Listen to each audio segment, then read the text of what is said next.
Hello everyone.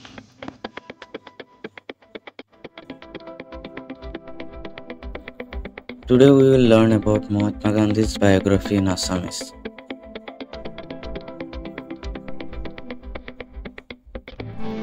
Mahatma গান্ধীৰ আচল নাম আছিল মোহনদাস কৰমচাঁদ গান্ধী।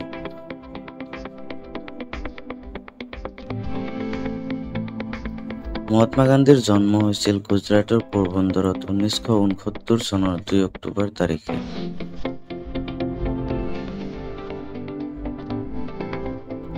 মহাত্মা গান্ধীৰ পিতৃৰ নাম হ'ল কৰমচাঁদ গান্ধী আৰু মাতৃৰ নাম হ'ল পুতলীবাই।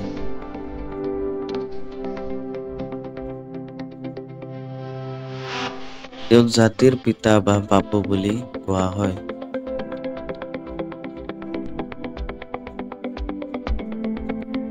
তেওঁ গুজৰাটৰ এটা সাধাৰণ পৰিয়ালত ডাঙৰ দীঘল হয়।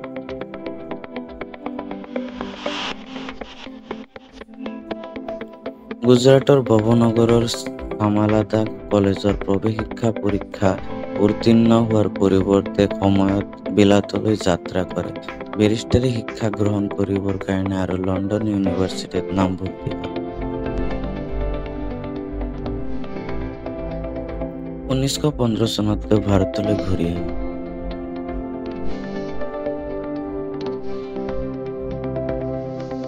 তেখেতৰ জন্মদিন 2 অক্টোবৰ দিনটো ভাৰতত গান্ধী জয়ন্তী আৰু বিশ্বজুৰি আন্তৰ্জাতিক অহিংসা দিৱস হিচাপে পালন কৰা।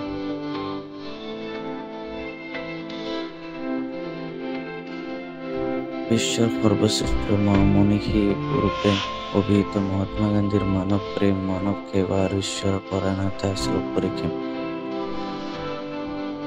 মহাত্মা গান্ধীক 1948 চনত 30 জানুৱাৰী তাৰিখে গুলীয়াই হত্যা কৰা হয়। নাথুৰাম গডছে এজন হিন্দু মৌলবাদীয়ে নতুন দিল্লীৰ বিৰলা ভৱনৰ সমীপত প্ৰাৰ্থনা সভাত অংশ লৈ থকাৰ সময়ত গুলীয়াই হত্যা কৰিছিল।